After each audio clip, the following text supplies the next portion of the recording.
نحمده ونصلي على رسوله الكريم أما بعد فأعوذ بالله من الشيطان الرجيم بسم الله الرحمن الرحيم إنما يخشى الله من عباده العلماء صدق الله العظيم۔ جناب صدر محفل، معزز اساتذہ کرام، منصفین عزام اور میرے ہم مکتب ہم مشن بھائیوں ساتھیوں، آج میں آپ حضرات کے سامنے اپنے دامن گفتگو کو جن جواہرات تکلم سے مزین کر کے آیا ہوں وہ تے تو آبا وہ تمہارے ہی مگر تم کیا ہو کہ حسین عنوان سے معنون ہے۔ میرے معزز سامعین کرام، ہمارے آباء و اجداد کی میراث کا صدقہ ہے کہ آج ہم منہ دکھانے کے قابل ہیں۔ ان کا اسلام کی خاطر پیغام الہی کو لے کر کوئی دشت میں پھرنا انہی کا کرشمہ تھا جس نے ان لوگوں کو سیلاب باطل کے مقابلے میں دیوار حق بنا دیا۔ یہ ان کے عزم و ایمان ہی کا ثمر تھا جو قیصر و کسریٰ جیسی عظیم طاقتوں پر چڑھ کے بولا کہ یہ حب مصطفیٰ، عشق مصطفیٰ، چاہ مصطفیٰ، ایمان و ایقان ہی کا اثر تھا کہ حسین بن علی کو میدان کربلا میں صبر عطا کیا، حضرت زید کو استقلال، بلال حبشی کو ثابت قدمی، خالد بن ولید کو شجاعت، طارق بن زیاد کو اولی العزمی عطا کی، قاسم نانوتوی کا عشق صادق،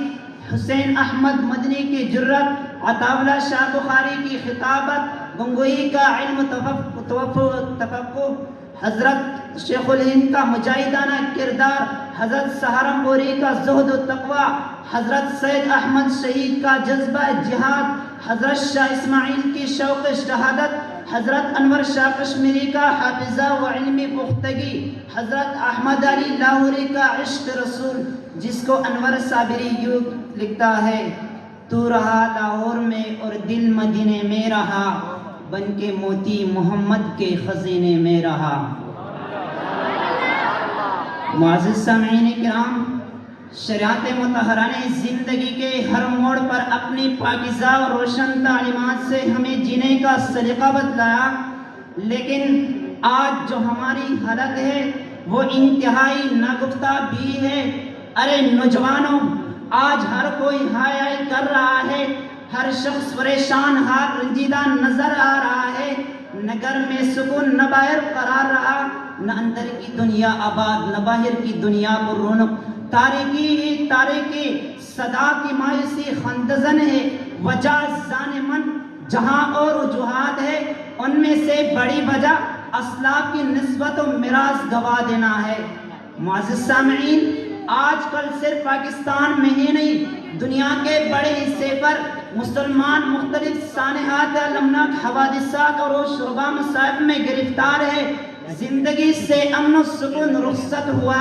ہر وقت ایک انجانا خوف دل پر چھایا رہتا ہے، بحر و بر میں فساد برپا ہو چکا ہے، فضاؤں سے ایک نامانوس اور پریشان کن بو سونگی جا رہی ہے۔ ہمارے برے کرموں کی وجہ سے قہر خداوندی نے ہمیں شش جہاد سے گر رکھا ہے۔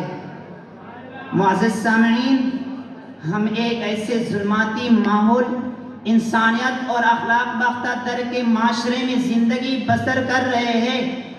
جس کے مثال نہیں ملتی۔ جب مسلمانوں نے ایسا ماحول اپنایا تب تک قہر خداوندی نازل ہوا، عزت ذلت میں بدل گئی، طاقت و قوت میں کمزوری اور بزدلی میں بدل گئی، سلطنت و حکومت کی جگہ غلامی کے تو گردنوں میں ڈال دیے، نہ محبت سلامت نہ عزتیں،